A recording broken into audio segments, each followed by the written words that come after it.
Welcome to another Apollo Papyrus episode. I am Aaron Apollo Camp. For this episode, my interview guest is a mental health advocate and the author of the poetry collection Blooming: Poetry for Seasons and Change. Her name is Chiara Mason, and here's my interview with Chiara.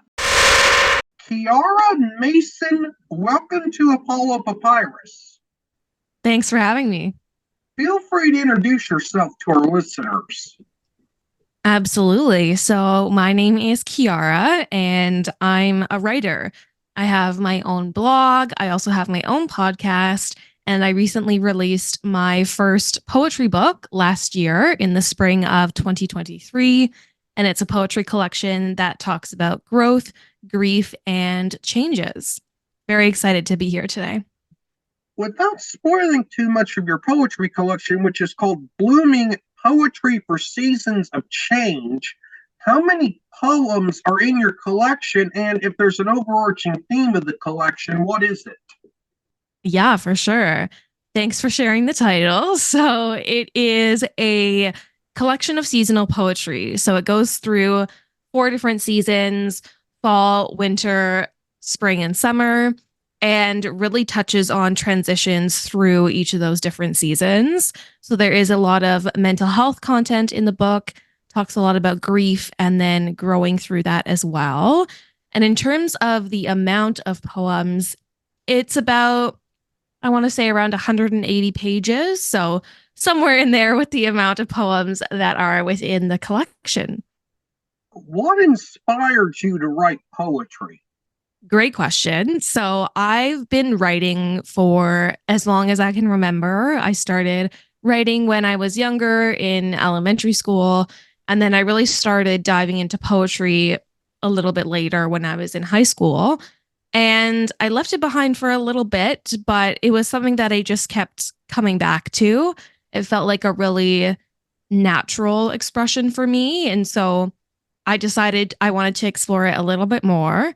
I had this collection of poems that I had written over time, and I was toying around with the idea of putting them into a book. And eventually I decided that that was something I really wanted to do. So I took a look at all the poems that I had and went through them all to see if there was a way that I could pull them into a collection. And that is how Blooming was created. How long on average does it take you to write a single poem, and how long did it take you to write your poetry collection? So my poems are pretty short.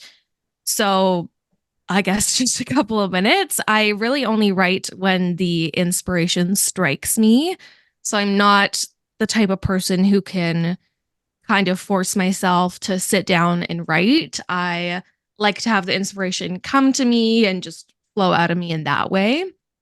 In terms of how long it took to pull the entire collection together, that was over a number of years. As I mentioned, I started writing poetry in high school. I'm in my late 20s now, so I have some of the poems that are actually from those earlier days are in this collection as well. So it's a collection of poetry over a number of years. Is your poetry collection self-published, traditionally published, or published by a hybrid press? Great question. So it's actually self-published. I did work with a self-publishing company that gave me a lot of help throughout the process. So they're called the Self-Publishing Agency, and they're based in Vancouver, BC, which is pretty close to where I'm living as well. They were really great to work with. So they helped me with a lot of the logistical pieces of things, getting in touch with an editor, getting in touch with a designer, and really bringing it all together in a way that felt really professional.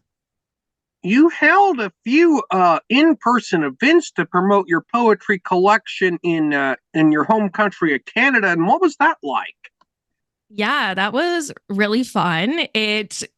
As I mentioned, it was such a long time bringing all the poems together, and the publishing process itself took about a year from the time I decided I wanted to publish to the time that my book was ready to be released. And so I really wanted to do something to celebrate and to launch my book in a really fun way. So as you said, I did a few different events across the country. I had a couple of events in BC where I currently live. And then I did an event in Toronto, Ontario as well. So that was a lot of fun to just do some reading from my book and connect with the local community that I had in each of those different cities. It was great. Do you intend to, or are you considering writing more books? And if so, what are some ideas for books that you will or may write? Absolutely. So, right now, I am working on my second book. It's going to be another collection of poetry. So, the theme I think will be a little bit different, but still definitely going to be poetry. And yeah, it's something I'm working on right now. And I'm looking forward to having all of that coming together. What is your best advice for? Because I'm asking this question because mental health is one of the themes uh, of your poetry collection, Blooming. What is your best advice for someone who is going through mental health problems? That's an excellent question. Oh, there's so many different things that we could discuss, but I guess I would say my biggest advice overall is to not suffer through things alone and to reach out for support. That was actually a really big part of why I wanted to publish my book in the first place. I wanted people to know that however they might be feeling, they're not alone in those feelings. And that's part of the reason why I wanted to share my book with the world. So if you are struggling with your mental health, I get it. I've been there, and it's really important to reach out for support so you're not going through it alone. I'm asking this because I'm quite prone to saying the wrong thing at the wrong time. But how can one be an effective mental health advocate? Great question. I haven't been asked that before, actually. I mean, I think just talking about it is a way to be an advocate. I think there's still a lot of stigma around mental health and people who struggle with mental illness. And I think the more that we talk about it and bring it in to conversation on a more regular basis, the more that we can reduce that stigma. And so that's something I try to do, even if it's a little bit uncomfortable. And even if we might say the wrong thing sometimes, I just try to talk about it as much as I can, at least with my own experience, and be really vulnerable in that way. You are a fellow podcaster. You host the Chiara Goes Global podcast. What can listeners expect from a typical episode of your podcast? Yeah. So my podcast and my blog as well, they're both very focused on travel, lifestyle, and well-being content. So if folks are interested in chatting more or hearing more about mental health, they can definitely tune in there. I talk a little bit about my travels as well and just my general lifestyle too. Where are some places that you like to travel to or want to travel to? Great question. I am a big traveler. I love traveling. I've done quite a bit of travels in Europe. I actually lived in the UK for a little bit temporarily while I was a student in university. I was there on an academic exchange. And I've done a lot of traveling around Australia, in and around Indonesia. I'd love to do more in Asia and in South America as well. I've also done a lot of traveling in the US, which has been a ton of fun, and across Canada too. But I would say the next place on my list is South America. I haven't been to that continent yet. So I'm hoping to explore it at some point, but no plans as of right now. You mentioned that you were an exchange student. How did that work, and what was that experience like? Yeah, so that is actually how I started my blog initially and doing some more creative writing. So I was doing my university degree, my Bachelor of Arts, and I did an academic exchange for 1 semester overseas in England.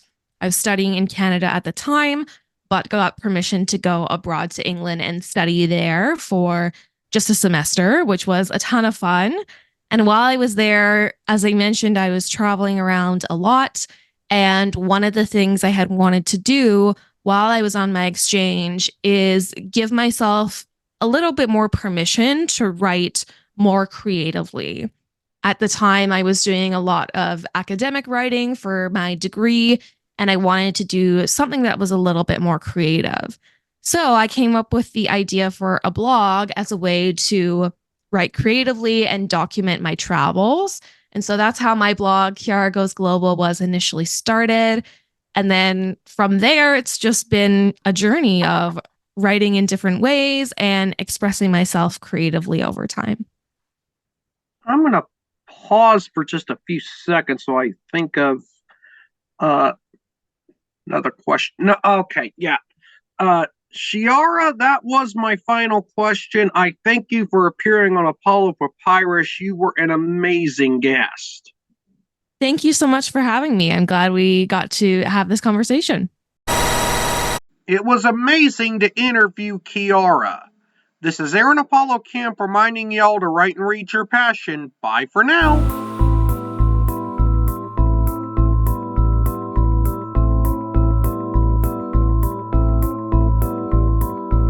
Remember to subscribe to the Apollo Papyrus YouTube channel at www.youtube.com/@ApolloPapyrus and the Apollo Papyrus Substack newsletter at apollopapyrus.substack.com. Y'all can visit the Apollo Papyrus website at campaaronapollo.wixsite.com/Apollo Papyrus and follow Apollo Papyrus on Threads, Instagram, Facebook, and Tumblr at Apollo Papyrus. Copyright 2024, Aaron Apollo Camp, all rights reserved. This podcast episode is intended for the private listening of our audience. Any reuse or retransmission of this episode without the express written consent of the podcast host is prohibited, except under fair use guidelines. Royalty-free music and sound effects obtained from https://www.zapsplat.com.